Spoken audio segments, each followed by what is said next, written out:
A very warm welcome to this session on funders' indirect and direct influence on research organizations' assessment criteria and processes. With this session, we aim to highlight how funders have direct and also indirect influence on research assessment processes in the organizations they fund, and also have an influence on other relevant stakeholders in the wider research system. My name is Sarah de Rijke. I am a scientific director of the Center for Science and Technology Studies at Leiden University. I'm also co-chair of the Research on Research Institute, and I will chair this current session. A large part of the plenary content for the GRC virtual conference is being recorded ahead of the conference week, and the same also applies to this session. So the panelists, which I will introduce in a second, have all pre-recorded their individual remarks. And we have done this in order to facilitate engagement across time zones with the content of the panel, and to make sure that as much people as possible will be able to watch the material throughout the conference week. The live session, the live Q&A session for our panel will take place during the conference week on Wednesday, 25 November at Universal Coordinated Time, 1:30 to 2 p.m. I would like to invite all of you, all of the participants, to submit questions to our panelists either before or during the live Q&A. I now have the honor to introduce our panelists. Joining us from Chile is Aisen Echeverri. She is the National Director of the Chilean National Agency for Research and Development. And our second panelist is Dr. Lynn Horn, the Director of the Office of Research Integrity at the University of Cape Town. Third, we have Professor Ariana Becerril Garcia from the Autonomous University of the State of Mexico, Chair of America and Executive Director and also co-founder of Redalic.org. Our fourth panelist is Professor Hae-Suk Lee, Principal Research Fellow at the Center for Gendered Innovation in Science and Technology in Korea. And last but not least, we have David Carr, Program Manager Open Research at the Wellcome Trust in the UK. Now, with these esteemed panelists, we will discuss three overarching topics. The first is, how do funders incentivize behaviors through research assessment criteria to support positive research culture? The second question we would like to address is, how can funders engage and encourage and also mandate responsible research assessment processes and criteria in their funded research organizations? And the third issue we would like to discuss is, how should funders consider their policies and research assessment practices in relation to stakeholders across the broader ecosystem? What is the limit or the extent of the role which funders could or should play in addressing these issues? I myself have been involved in analyzing aspects of research culture and governance for the past 8 years, and with my team, I've in particular contributed to the understanding of the increased use of metrics and increasingly narrow metrics to assess research quality, and how these proxies for quality have developed systemic incentives and also biases. We have done this research and engagement against the background of discussions on the increased competition for research funding, unsustainable pressures on researchers, problems with research integrity, strategic goal setting by institutions and by researchers, and as a result, a potential risk of a reduction in diversity of research missions and purposes. So with this work, we have tried to contribute to an emerging agenda for responsible research assessment, which I think has emerged to help shape the requirement that now confronts researchers and institutions and publishers, and of course also funders. So the ultimate goal of this agenda is quite big. It's system change. And obviously, a system level change requires engagement, requires coordination by all involved. And that is all involved. But funders are particularly crucial here because they can actually exert influence on other actors, and they often have more freedom to maneuver than those other actors. So for funders, I think there are multiple things to consider when it comes to research assessment criteria, and that are also already currently considered in funders. So think, for instance, of responsible approaches to reviewer and panel member recruitment, or responsible approaches to CV formats, or responsible approaches to incentivizing open research practices, or responsible approaches to supporting equality, diversity, and inclusion in research. Together with Stephen Curry, Anna Hatch, Gansen Pillay, Inge van der Weijden, and also James Wilston, we have written a report on the changing roles of funders in responsible research assessment. And the report is produced in partnership with the GRC and with UCRI, among others, and it will be published alongside the GRC Responsible Research Assessment Virtual Conference.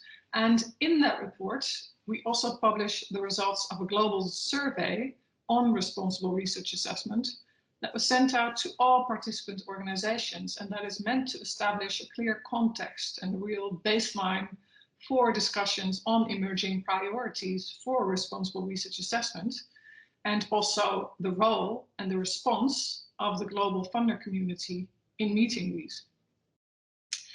Now, what's interesting is that across the survey responses, we can see a clear shift towards more qualitative assessment, less reliance on metrics. And we also found that alternative CV formats were piloted or implemented by almost 60% of the respondents from all world regions.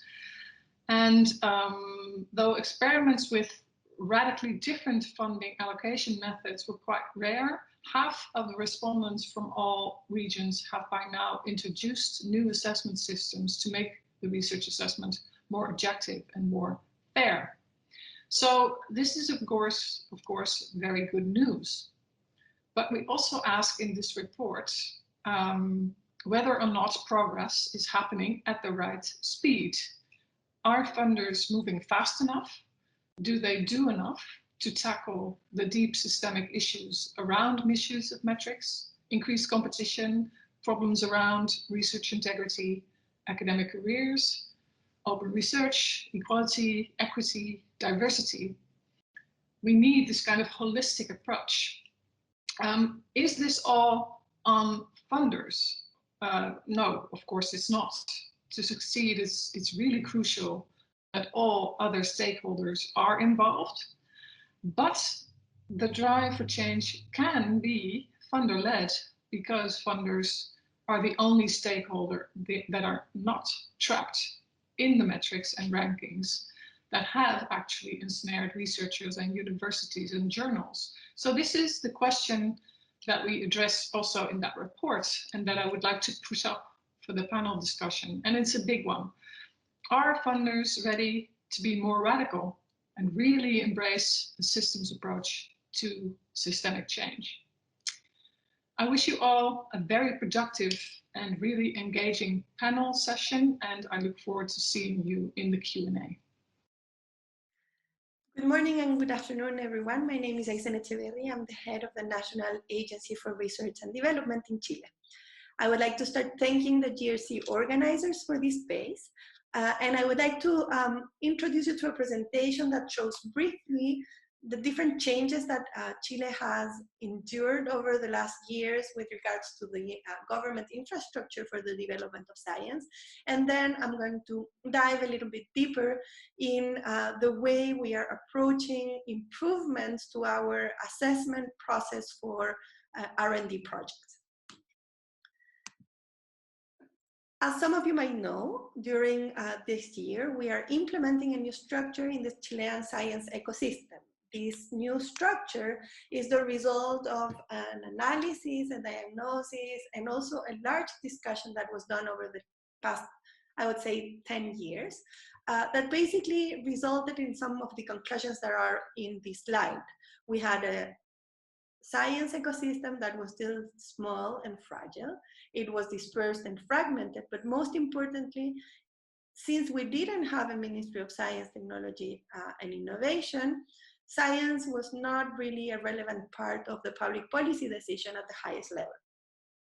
With that in mind, in 2018, August 2018, the Chilean Parliament enacted a law that created the new Ministry of Science, Technology, Knowledge and Innovation. Our first authorities were appointed in December 2018, and in January 2020, this year, not only the ministry, but also the National Agency for Research and Development started operations within this new government structure for the promotion of science, technology, innovation, and knowledge.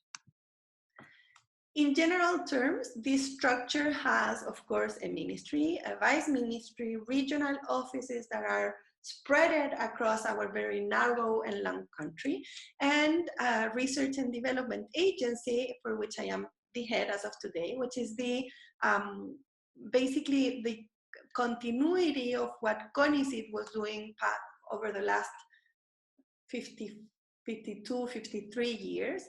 And our main purpose is the implementation of the public policy for science, research, and development that is enacted by the Ministry of Science. In order to achieve this new mandate as the main agency for the implementation of the public policy in science, innovation, technology, and knowledge, we had to restructure our agency and go from a structure that had several, more than 20 different projects and areas into an agency that is today organized in 5 main pillars that are a response of what we think are the core activities that any research and development agency in the world should take care of. What are those main and complementary activities that we have identified? First of all, the formation of human capital. Within the agency, we manage a series of scholarships for the preparation of PhDs and masters both in Chile and abroad. We also have an area that is in charge of promoting individual research. We have another one for associative research, and finally for applied research. Part of the new structure of the agency enlarges the different kind of activities that the agency is responsible for, and we go from talent formation until applied research and technology transfer, which is something that is completely new for this agency. These core activities need also to be emphasized from different aspects. We also need to make sure that we have the proper internationalization of our research. We need to make sure that the institutions that are part of the ecosystem are strengthened. We need to have and implement policies for the better use of the knowledge and data that is created by public funding. And also we need to be able to provide certain strategic direction to at least a part of our funding connected to the capabilities that our country has for research. The main example for that is all the work that can be done in natural laboratories. As you know, Chile has the driest deserts. We are probably one of the main doors towards Antarctica. And since we have a very, very long coast, the Pacific Ocean is in itself a natural laboratory and a space where national and international research can be developed. Within that context, assessment process for research projects in competitive funds is one of the core activities that we have to address as an agency. What the agency does and provide is neutrality and transparency in evaluating projects and ensuring that the funding goes to those projects that are at the highest levels of excellence. However, as you all might know, assessment process and evaluation of different research projects, it's not fixed in a methodology in time, but it's something that evolves, and it has to evolve according to the different level of maturity of the science system for each country.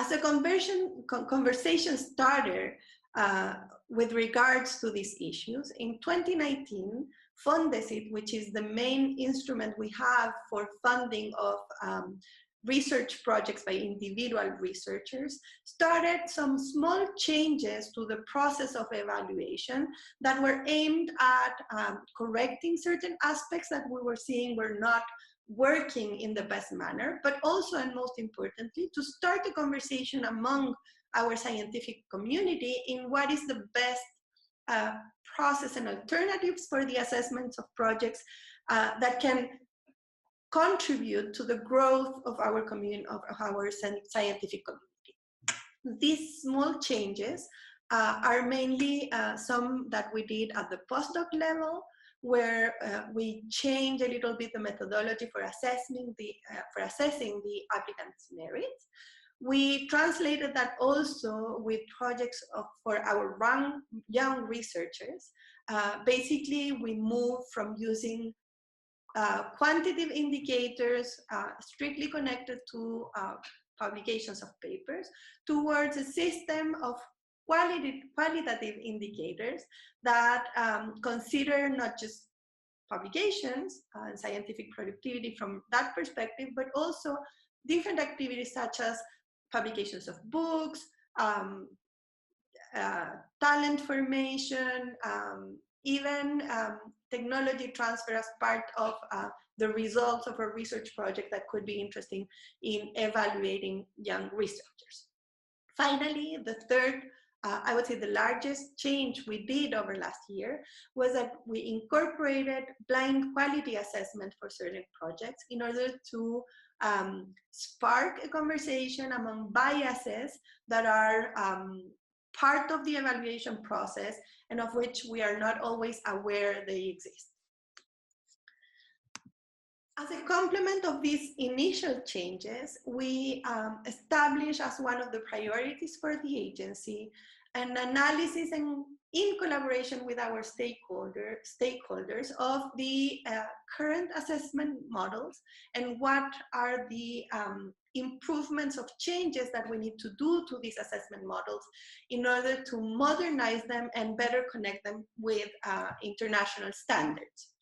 The objective is to basically update our current assessment models, but also, and probably most important, to address in that assessment process principles so important such as transparency, integrity, excellence, and efficiency. What we want to achieve is to reflect how science research is evolving over time, but also to incorporate elements that can reduce the different biases that are present during the evaluation process.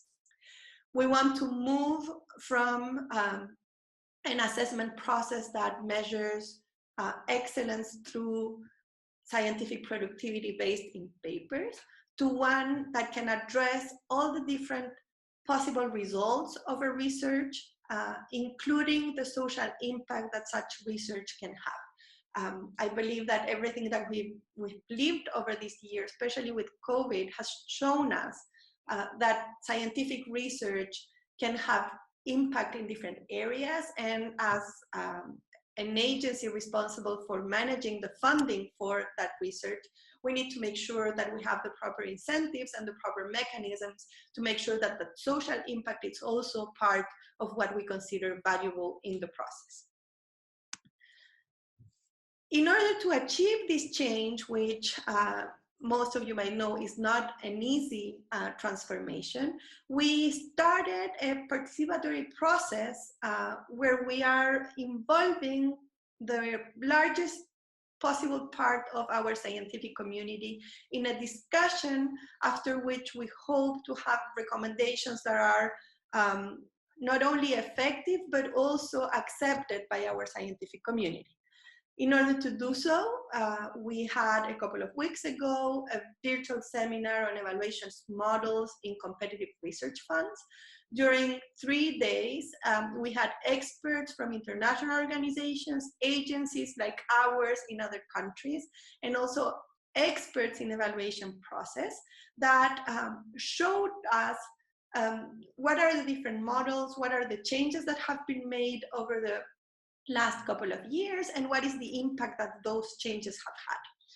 With that as a context for the conversation, during the next couple of months, we are going to coordinate and organize a series of working groups with representations from researchers from different disciplines, where we are going to discuss in more detail and dive deeper on what are the needs, the current needs and the future needs, and how as an agency we can improve our assessment process in order to make it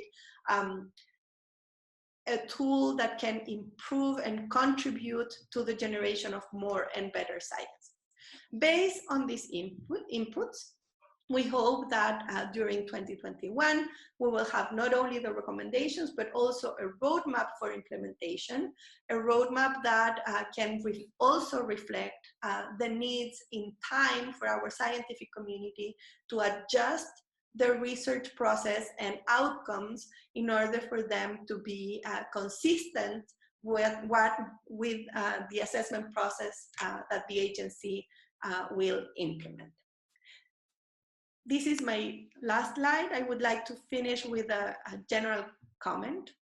Assessment process is a complicated task, but it's also a space where the scientific community can contribute. And it's the space where we as an agency can profit from the experience and the knowledge of our researchers. It's also a space where collaboration is a key element, and it's also a space where we as an agency can better contribute to generating not only better science, but also a science that is better connected to the needs of our country and our society. Thank you again to the GRC organizers for the space for this presentation, and I hope you have an excellent conference. Thank you so much.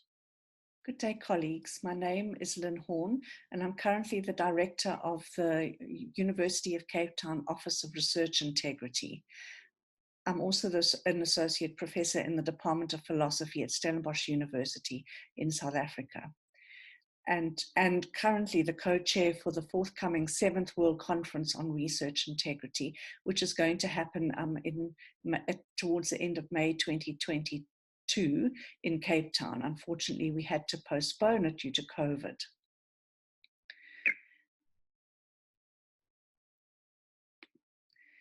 So when I was invited to sit on this panel, I looked more closely at the actual invitation and what the content should be, I was a little bit worried that I maybe would not be able to contribute that much, because I've never worked for a funding organization. And I'm not that much involved in researcher assessment. But I thought the best thing to do was to stay in the space in which I'm familiar, which is the research ethics and integrity working space, and to see how insights from that space can perhaps have a little bit of value to this conversation. So I'm going to talk a little bit about some research that I did with colleagues around publication incentives in South Africa, and then again go back to the Hong Kong principles, which I know have already been presented at this conference, and just give you a couple of my particular insights into those principles and their value. So I started getting interested in the issue of publication incentives in about 2015.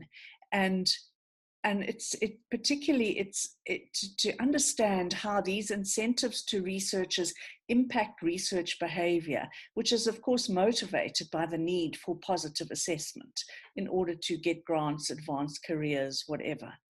So as many of you will know, many countries, in fact, provide subsidies or incentives to institutions. And South Africa is one country where that happens. The government provides a subsidy to research institutions based on their publication outputs. And one unit, which is equivalent to one paper with one author, gets a particularly quite a significant subsidy. There's a list of qualifying journals, and most South African institutions actually give a proportion of this subsidy back to the faculties from which researchers come, and also often a portion directly back to the researchers themselves. So this sometimes goes into a research fund, but occasionally in some institutions will even give it as a bonus into a personal bank account. So it could be added onto a salary at the end of the month. At my own institution, these funds go into the general operating budget. So we don't have that practice. And I have done some background research on this and know that it's not unique to South Africa. Many countries, in fact, do this, provide publication incentives to researchers. And so obviously I have been given, in the space in which I work, been involved in a lot of responsible conduct of research workshops on authorship and publication ethics. And I have had many conversations with early career researchers about how they should publish their work. And I keep hearing about this idea of this least publishable unit and the fact that they are so often under pressure to really try and get as many publications as possible from any particular body of work, like a thesis or a PhD thesis. So there really is a focus on the number of publications.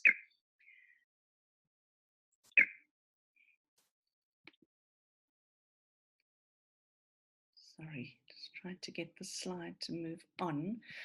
So we did some research with some colleagues, and the information is at the bottom of the slide, which I think will be available to you, about authorship and ethical authorship and publication behavior in general, but we had quite a large section looking at publication incentives. And this work is currently under review for publication.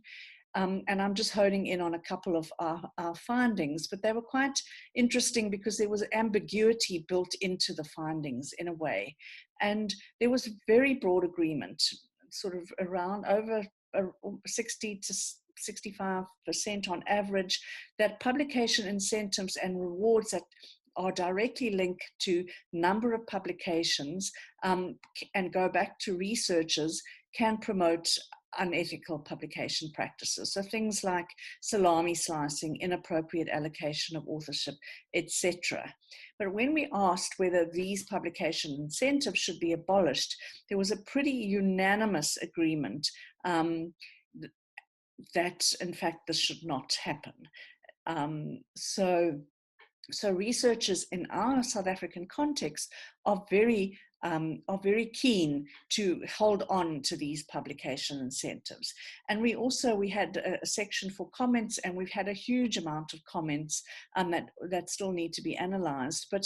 And I can't, in view of time, I can't read them all, but that I have here. But I think basically there was a lot of ambivalence with the acknowledgement that they're problematic, but this statement, publication rewards help us and give us a greater freedom to go to conferences, support students, buy laboratory equipment, etc. And so, I mean, when I have these conversations with my research integrity colleagues in the global north, the obvious conclusion that seems that we seem to need to draw is to abolish this type of research incentive altogether, and as soon as possible. But I think within our South African context, including the context of many historically disadvantaged and under-resourced institutions and local funding constraints for research, it's a conversation that needs to be had. It's a difficult conversation as to how best we can have a system that does perhaps reward researchers directly, but in a way that fosters research integrity and doesn't undermine it.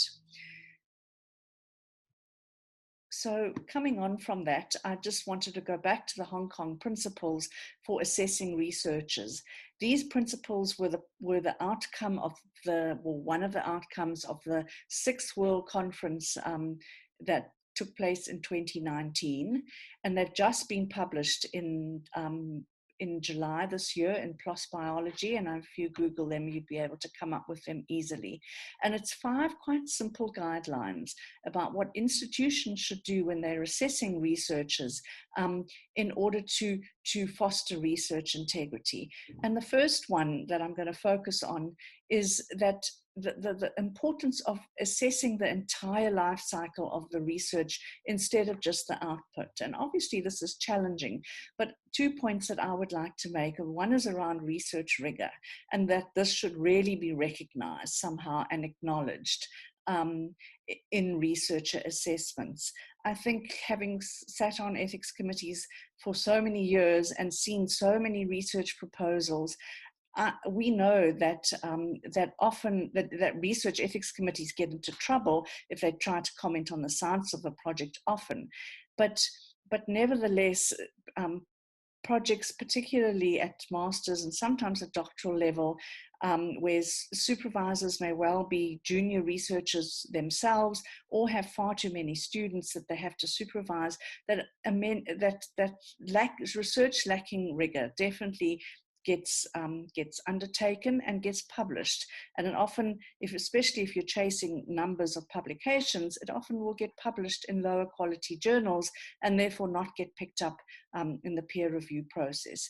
And certainly in South Africa, there have been examples, particularly about the use of race in research, that have been in the media recently. And again, it comes down to the issue of research rigor. So somehow having a mechanism that actually looks at and acknowledges rigor, I think would be great.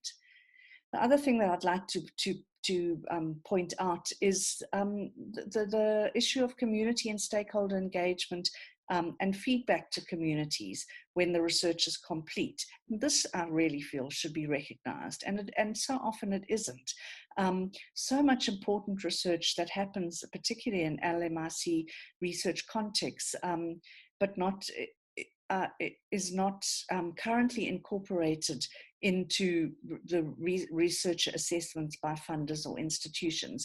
And I can give an example of that because, as I've said, I'm the ethics advisor on a number of EU-funded clinical trial type of projects that are often mostly led by researchers in Northern European countries, and one in particular which has been done in a number of very vulnerable communities in Africa.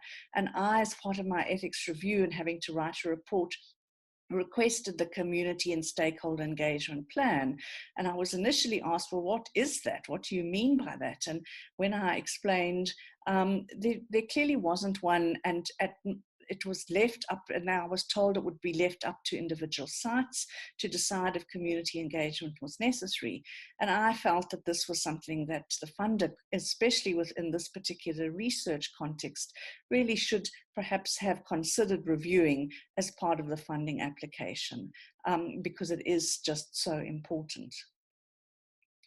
So the second principle is to value the accurate and transparent reporting of all research, regardless of results. And again, this is something I think we really struggle to do at universities.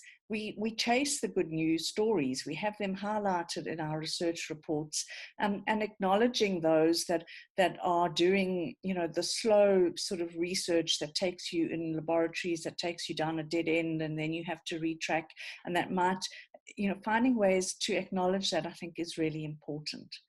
And the third principle is to value the practices of open science, such as open methods, materials, and data. And this, I think, one can do quite easily if we have systems in place that can do this. The fourth is acknowledging a broad range of research activities, and I think many institutions have made a lot of strides in this. Research, it can be a very broad range of research also in South Africa that is acknowledged for publication subsidies.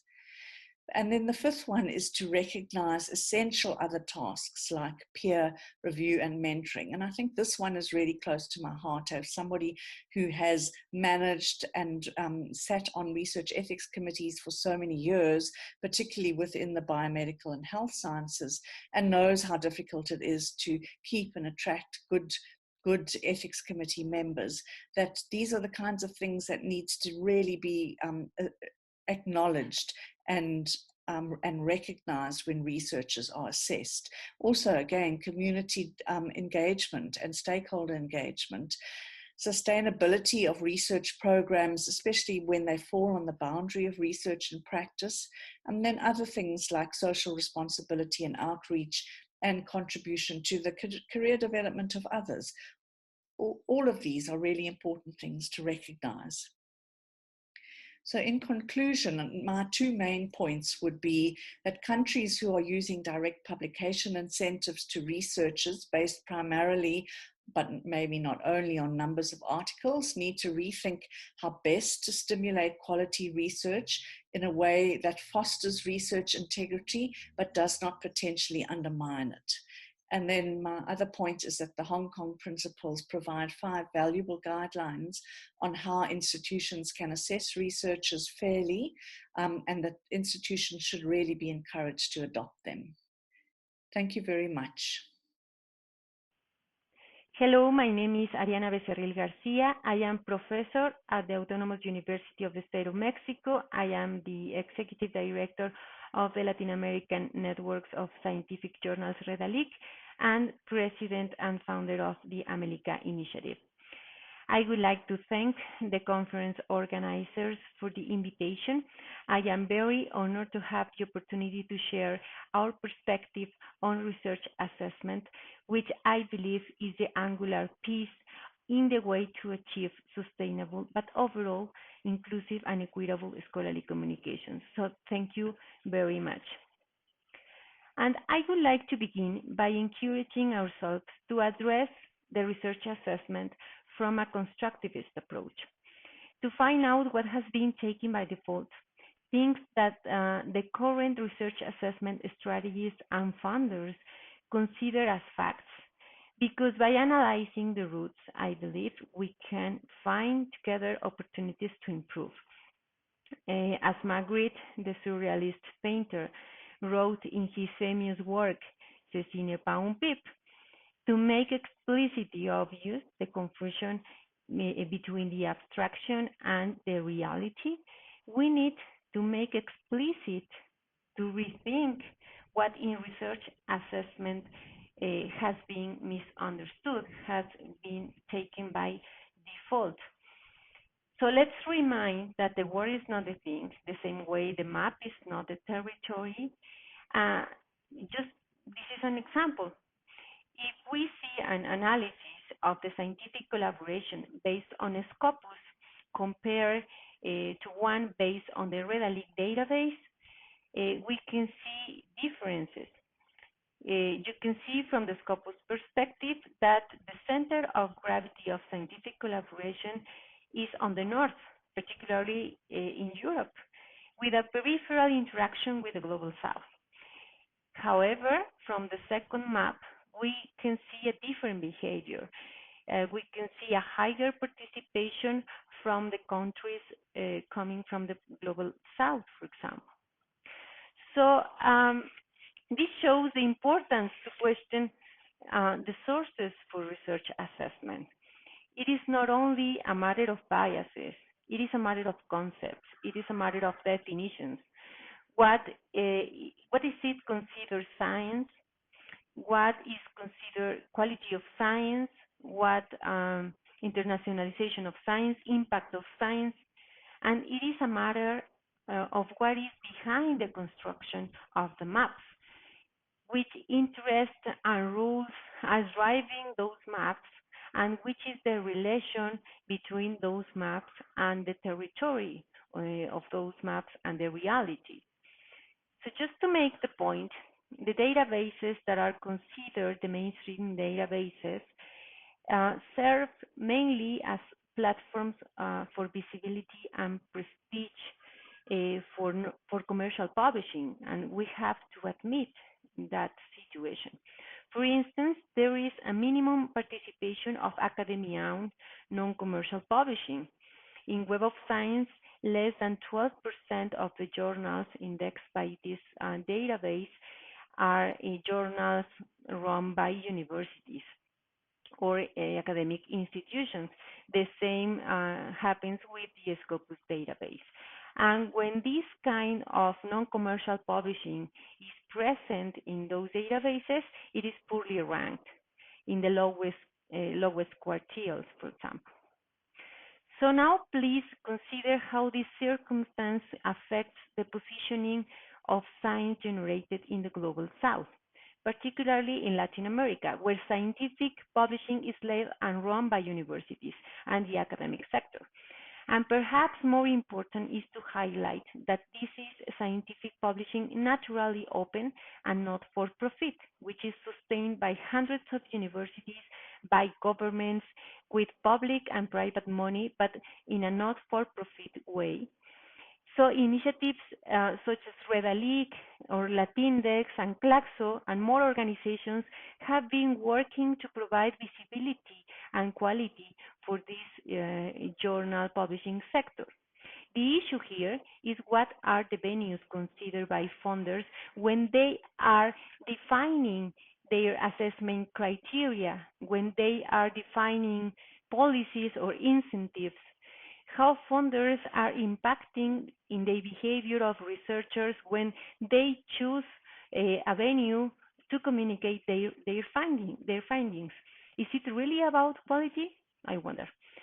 Are funders considering the importance, for example, of language and the relevance of the publishing venues for social applicability beyond citations? We have to think about it.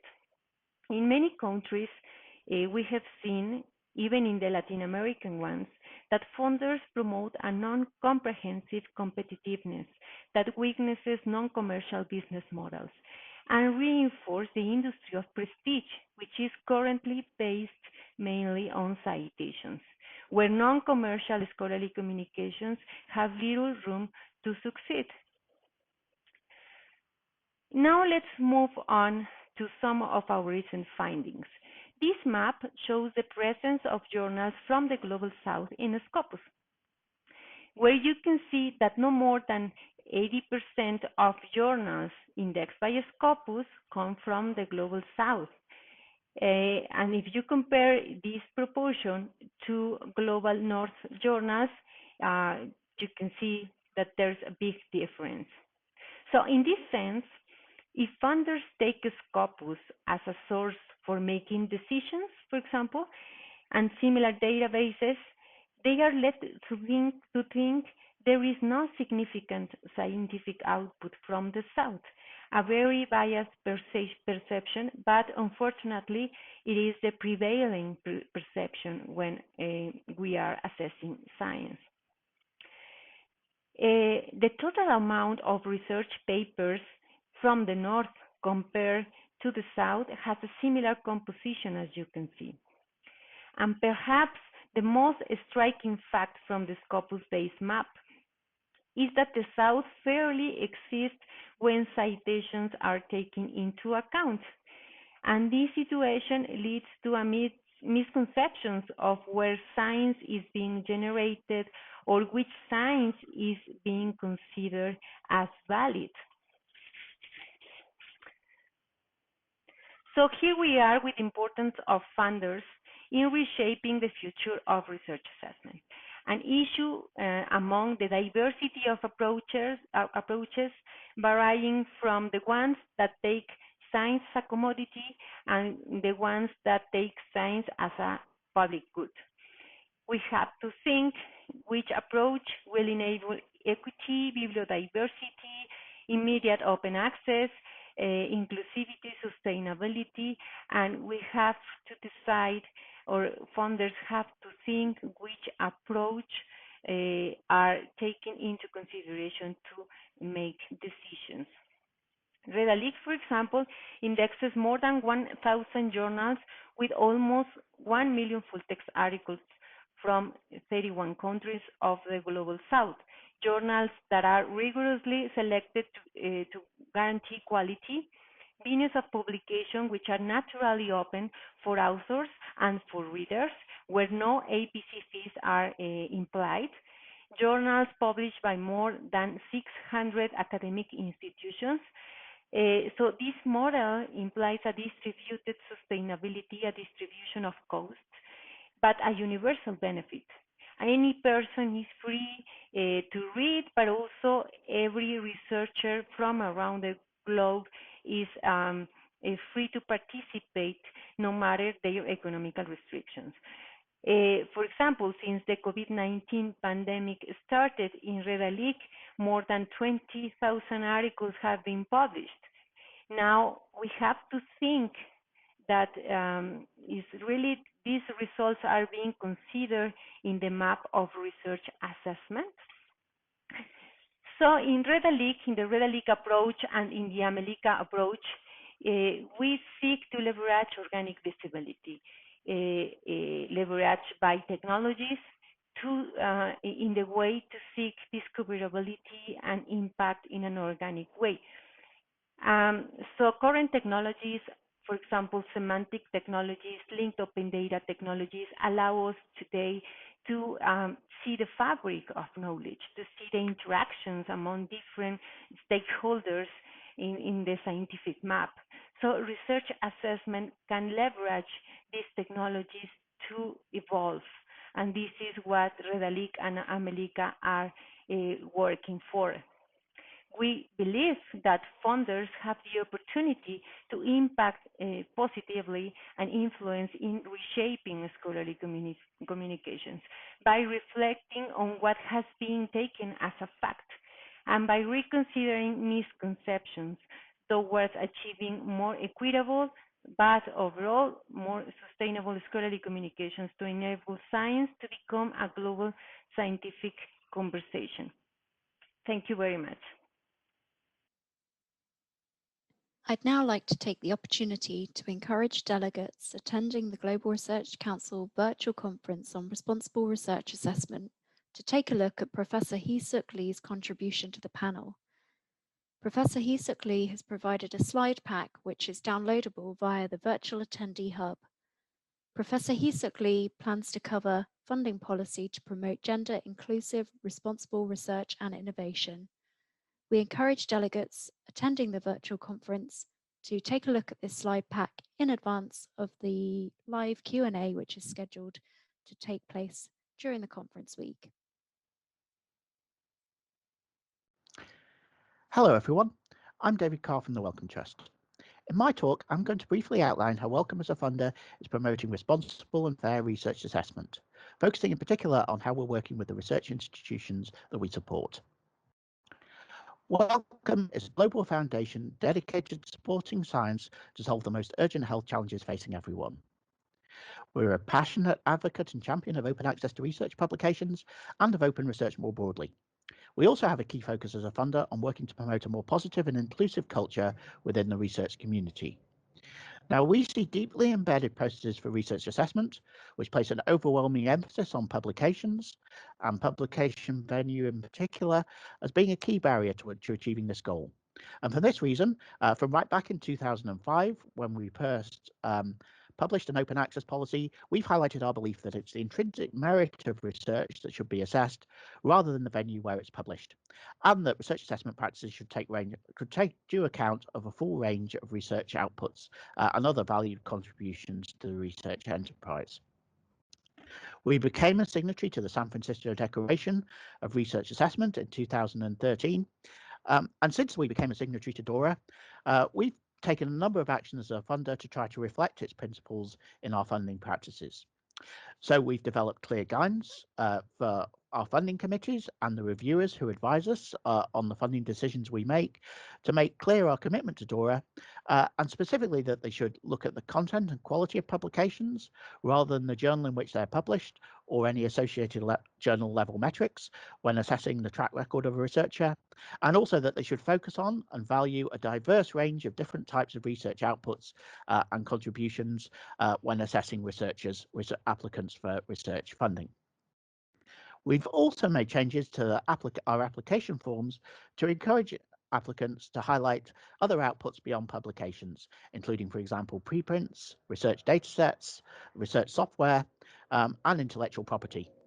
We also invite applicants to increasingly provide narrative on the significance of any research outputs that they choose to highlight and what their contribution to the work that generated that output was. We believe these types of changes have made a positive impact in terms of changing assessment practices, but we're also conscious there's a long way to go to achieve the changes that we want to see. We're also very conscious that many of the researchers, including our own funded researchers, still believe that publication venue plays a major part in the research assessment practices, despite our policies and positions to the contrary.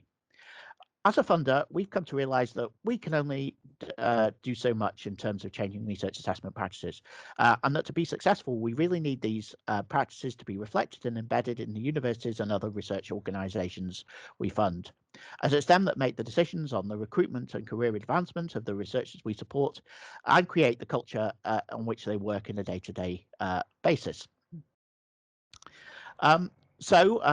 When we came to update our open access policy, our revised open access policy comes into force in January 2021, we decided as part of this process to introduce a new requirement that the organisations we fund should publicly commit to the core principles underlying DORA. One way they can do this would be to sign up to or publicly endorse DORA or a related declaration such as the Life Manifesto.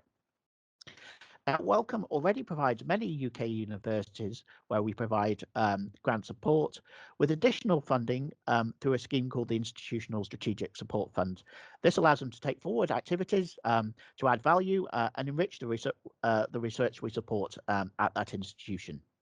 When we announced this policy change, one thing we did almost straight away was to encourage the universities we support to use some of this funding we provide to support activities to implement responsible research assessment practices. We also embarked on a process to develop some more detailed guidance on our expectations for the institutions we support on how to implement this new requirement, and I'll talk a little bit more about that in a second.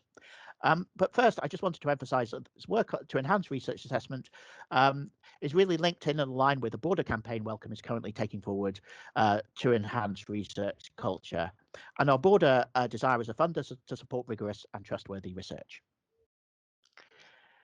So in terms of the new guidance we developed, we published guidance for our funded research organisations on responsible and fair research practices back in June 2020.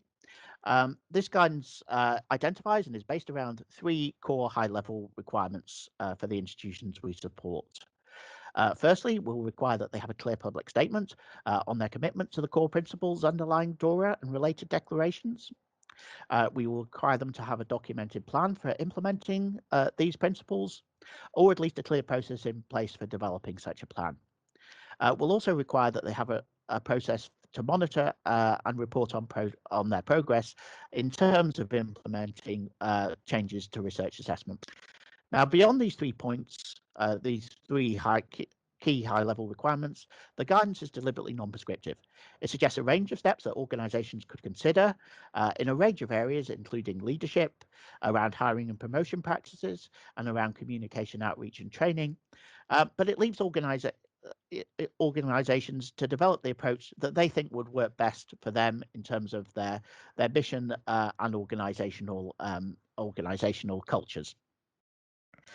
Now, it very strongly encourages research organisations to work actively to share their experience of implementing changes to research assessment practices and good practice as it develops. Now, the final guidance that we put out to our institutions was shaped by a consultation on the draft version of the guidance to which most of the major research universities in the UK, where Wellcome funds, provided comments and feedback.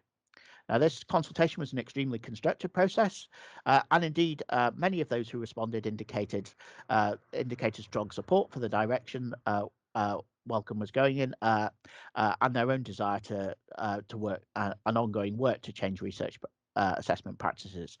They made some really constructive suggestions for how we could make the guidance more relevant and useful for the organisations we fund, and we really tried to take those points on board in the final version of the guidance, which we published in the summer. So in closing, just a few final thoughts. As a funder, I think it's fair to say that there's a really strong and growing commitment to change research practices, both among funders within research institutions and within the broader research community, but there's still a long way to go. And a really crucial need is to instill trust within the research community that our stated policies and positions on changing research assessment practices are actually being borne out in practice, and I think we've got a long way to go to achieve that goal. As I've said, it's our position that efforts to reform research assessment practices should be linked in with broader efforts to promote research rigor and instill a more positive research culture, and that's something that Wellcome as an organisation is actively working to achieve. As I've said, different research organisations will choose to adopt different approaches to change assessment practices which align with their own vision, values and cultures. But it's important that in communicating their position on research assessment, that they really try to set it in context of their own vision and values when communicating to their staff.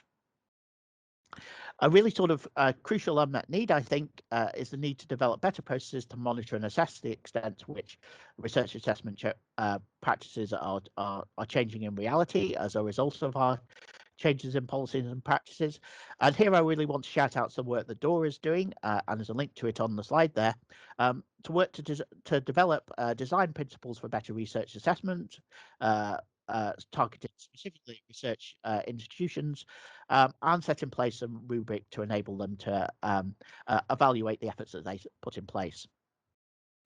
And finally, I think as a community, we need to be willing to experiment and to share experiences on both approaches that have worked and that approaches that were less effective in practice, and work together to develop best practice going forwards.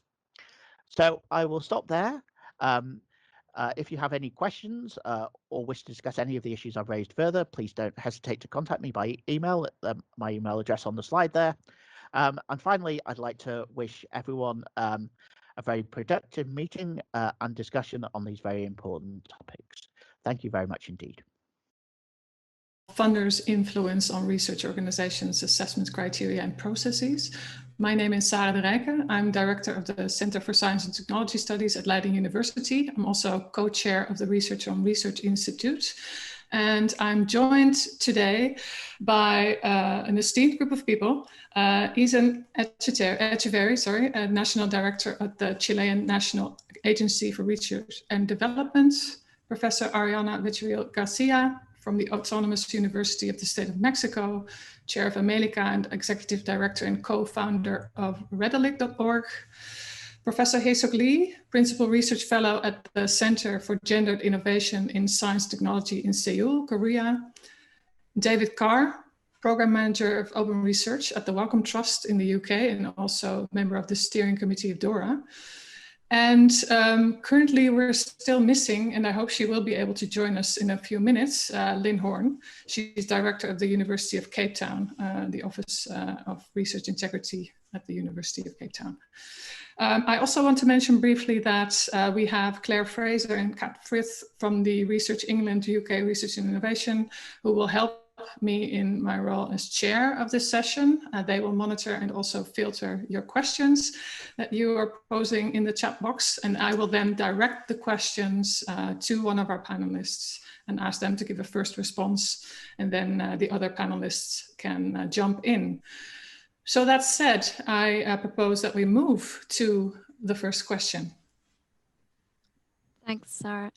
So we've had a question which has been posed by a funder, and the question reads, in the panel's opinion, what's the best way for funders to engage in a dialogue with research organisations and their researchers to move forward together in responsible research assessment?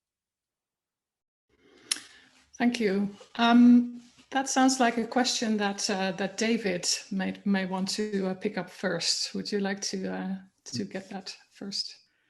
Oh, certainly. Thanks. Certainly. Thanks, Sarah. I'm not sure I have a magic formula answer by any stretch, or that I'm necessarily the best person to give a sort of truly informed view on that one. I can tell you that, I mean, I think the approach we used in the specific case of the guidance that we've developed for research institutions around responsible research assessment, I think that was a very positive process, the way we developed and consulted on the way we developed and consulted on that. We thought that was clearly a situation where we identified a change we wanted to promote. We had an idea of the types of things we wanted to suggest to institutions, but we really wanted to sort of, for that to be a two-way process and invite feedback. And so we had an initial go at developing some guidance. We put that out and invited responses from from the universities we support and other stakeholders in the area, and then we kind of refined that based on the responses we received, and that worked very well as a constructive process. The other example I just wanted to highlight as a potential exemplar was I mentioned in my talk the broader work that Wellcome's been doing around kind of reimagining research culture, and I know there's a bit in the background document, a summary in the background document around that. That's been a much more kind of long-term, open-ended kind of dialogue that we've tried to initiate with the institutions we fund. Again, we've identified a kind of a broad issue challenge around creating a more sort of fair and inclusive research culture.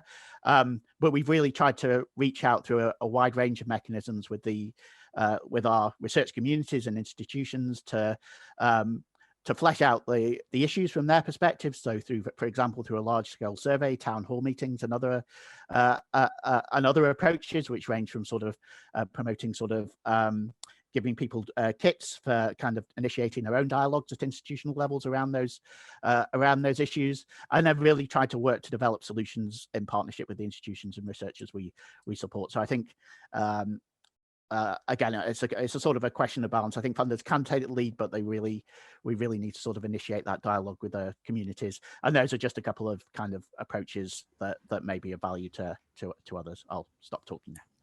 Thank you so much, David. I thought I'd also bring in briefly maybe Asen to speak a little bit about the process they're currently involved in, also with the scientific community, to move towards more responsible research assessment practices, if you want. Thank you, Sarah. And just like David said, we don't believe there's a magic way of doing it.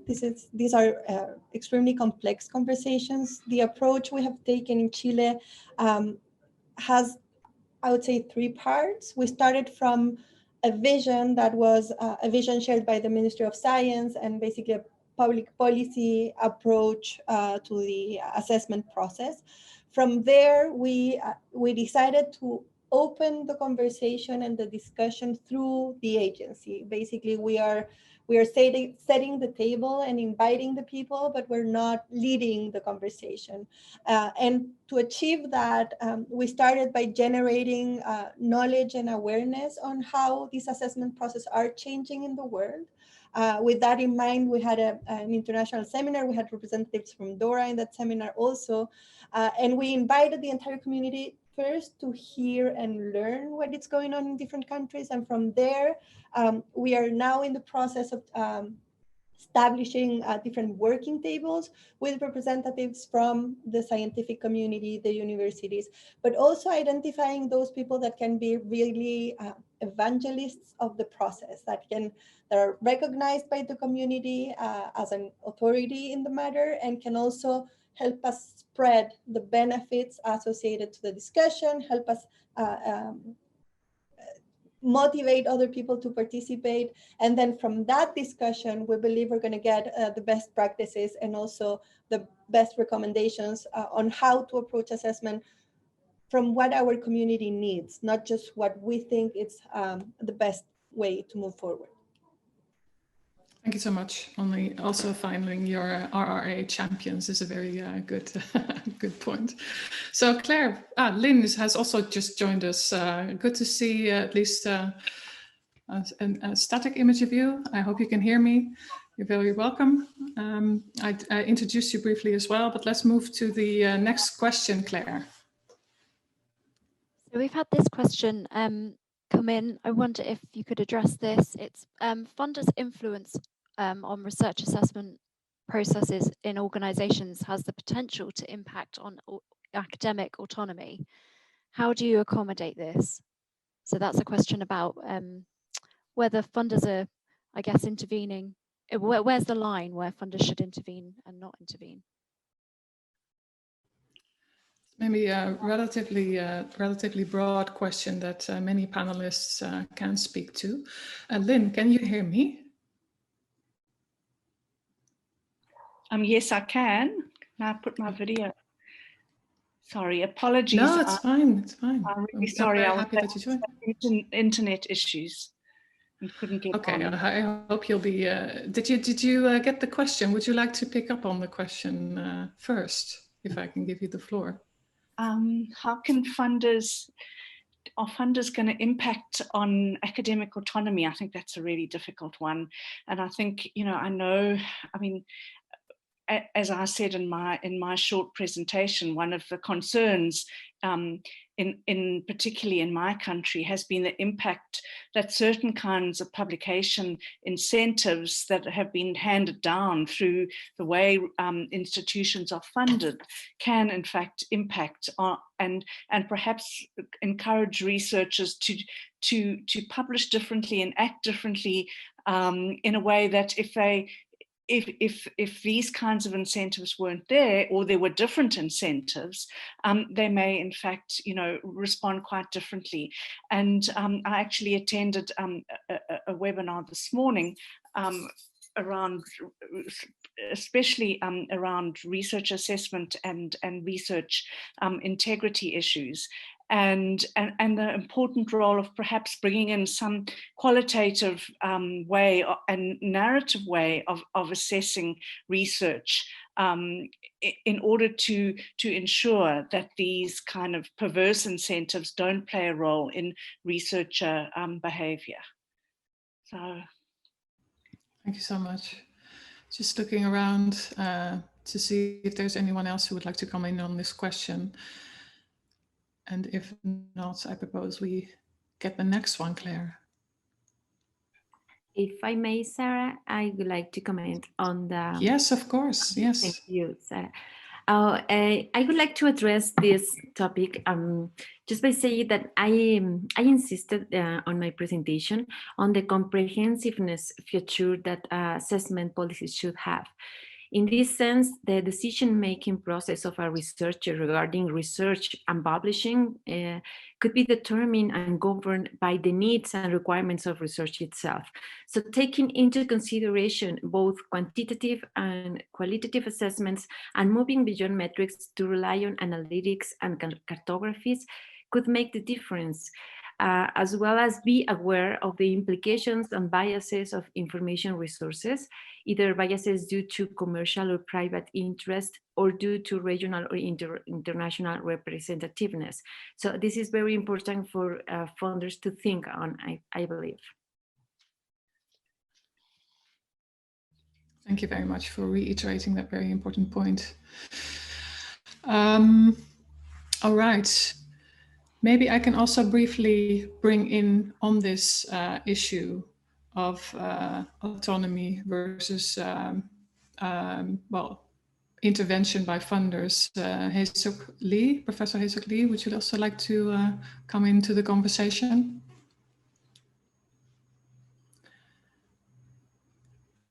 Well, for the funders policy assessment is very important because the researchers follow the policy. Especially it's a new direction. I think funders policy is really really important and probably one of the most influential to the research directions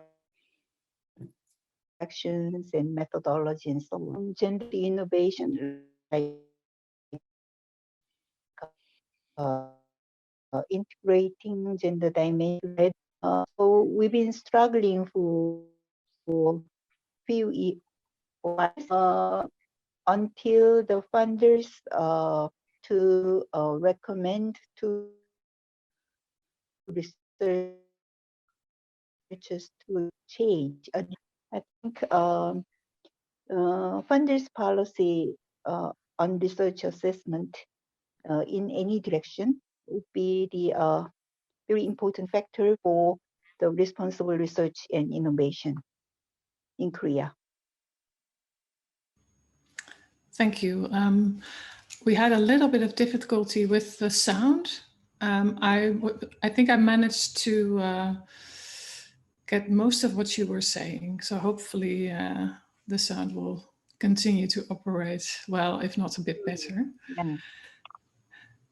Anyone, I can also give the floor, believe free. We have some time for an additional response to this question. Maybe Azen or David. Azen? Thank you. I share with the other panelists, this is a very interesting issue to address. Let me share the experience of Chile, which might be a little bit different to other countries.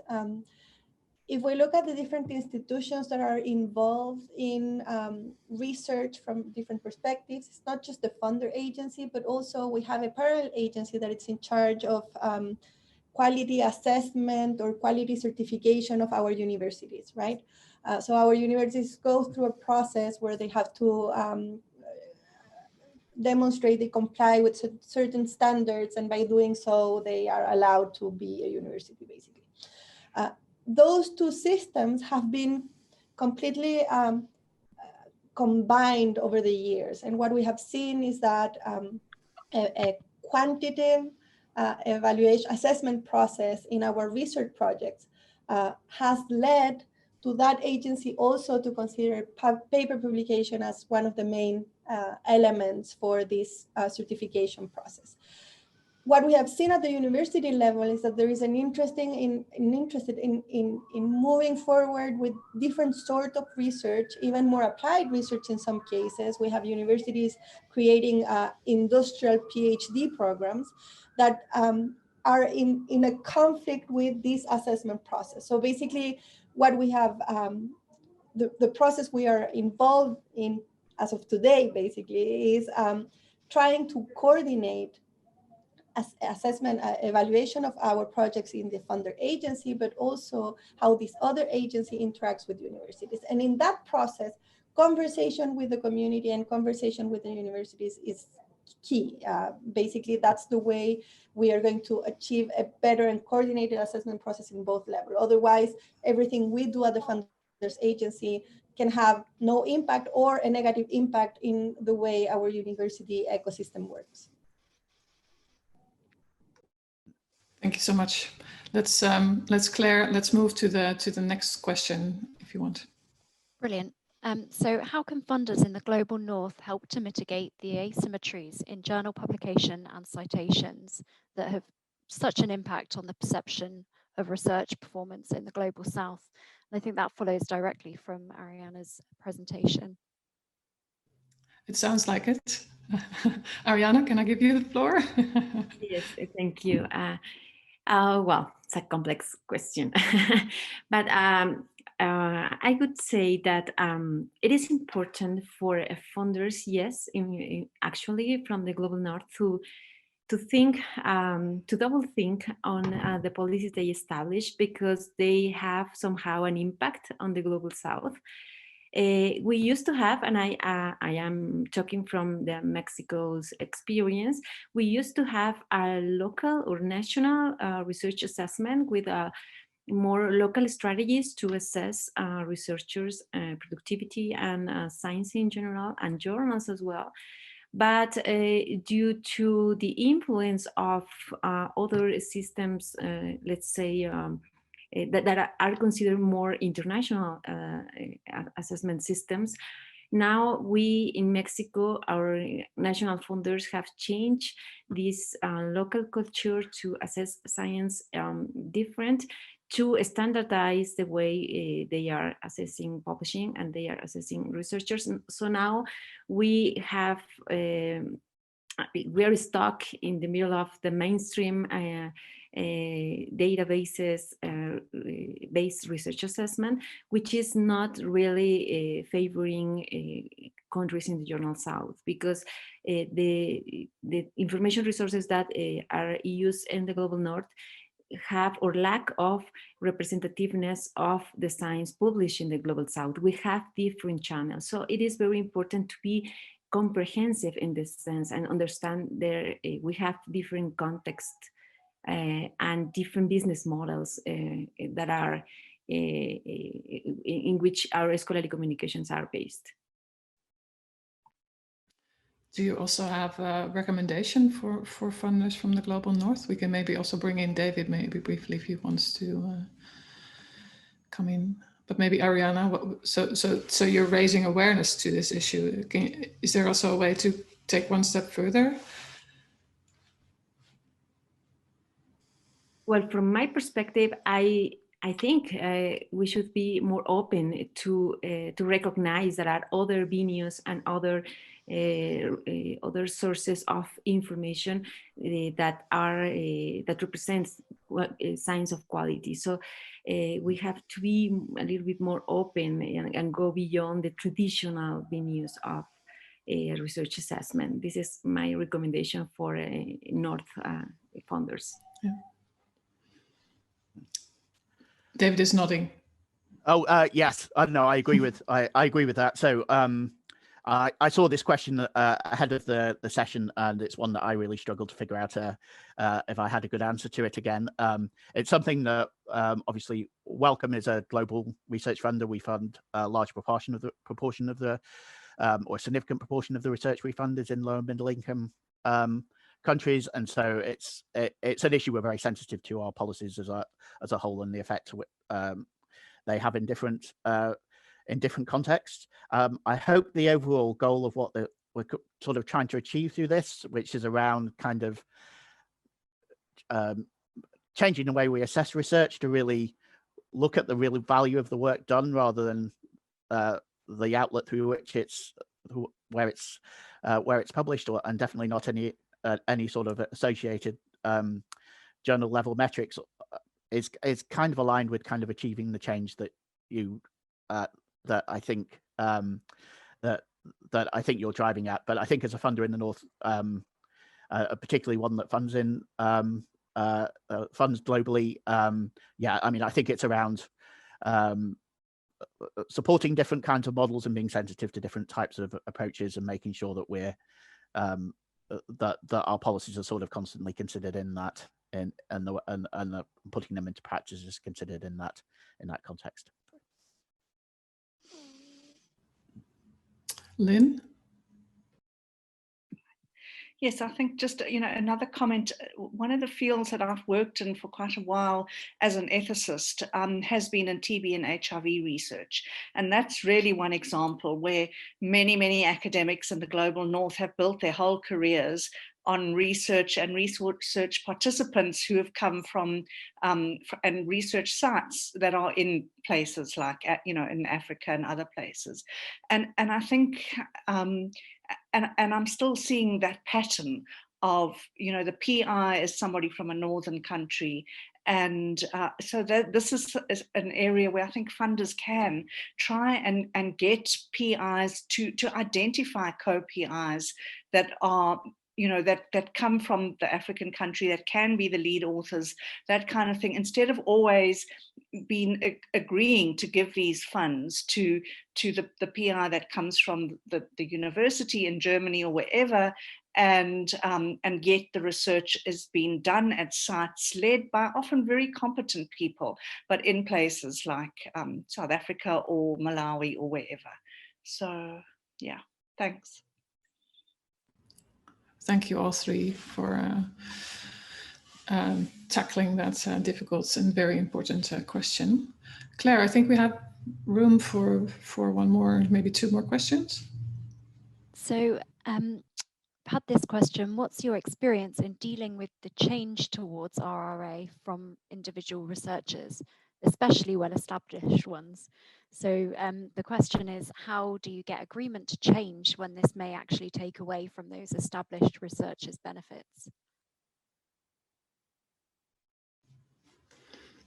One of the other wicked problems in moving towards more responsible research assessment practices. Aizen? Thank you, Sarah. I don't have an answer to that question. We have we're dealing with the issue basically.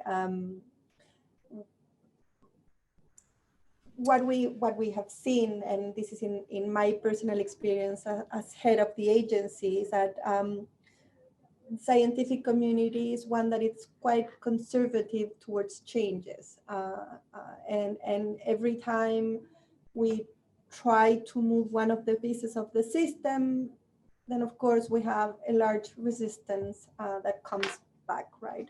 So there is no magic way of doing this without dealing with that. But two things that I think are important.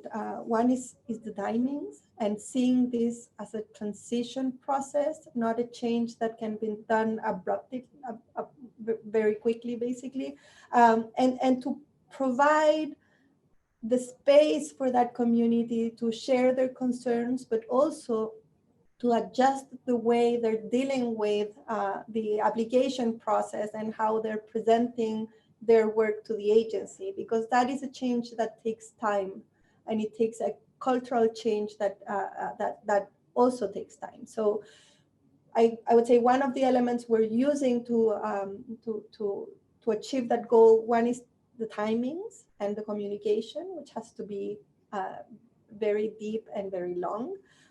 And also this idea of evangelists or champions, as you mentioned them. One of the resistance we often see is that as a funder agency, we're not necessarily the experts in how to evaluate science. So when we have partners within the scientific community that are expert in the process and that are recognized as experts by other members of the community, then that change becomes much more acceptable, and it's better heard by that community also. So without saying that this actually works, we can talk about that in 2 more years. I can come back and tell you if it worked. That's basically the strategy we're taking, and we hope it works. I'm happy to hear to the other ones if they have any recommendations, since we're in the middle of that process. Thank you so much. It's very, very exciting, by the way, and I look forward to the results in a couple of years' time. I was thinking of trying to bring in Professor Lee again, because I guess your work also does the work of trying to broaden out what's considered under this rubric of excellence and high quality, and also contributes to cultural change, which takes a long time from the perspective of gendered innovation processes. Would you care to comment briefly? Oh yeah, I think yeah, it's a very good question and very hard question. Changing the scientific community is very difficult. That's true. But I think first of all, showing some scientific evidences, like there is a skewed scientific knowledge which is already created. I think it's very efficient to show the scientists that what they produced has some skewed knowledge or data. And also proper incentives for different stakeholders is very important because every different stakeholders have a different, works for the different incentives or prefer different incentives. So find out the proper incentives would be helpful to change their attitude or their perspectives. Thank you. Thank you so much. We have a couple of more minutes. Let's see if we can do one more brief final question. Claire? I think this is quite a big question, but maybe everybody could give a short reflection. Very short, yeah. So Dave, obviously in your presentation, you focused on the Wellcome Trust's requirement for Wellcome funded organisations to kind of publicly commit to assess outputs on their intrinsic merits and also to discourage use of inappropriate proxies of quality. So the question is to the other panel members. Do other panel members think that this is a model that could or should be followed by all GRC funders? Okay, I will start with Lynn, maybe 1 or 2 sentences.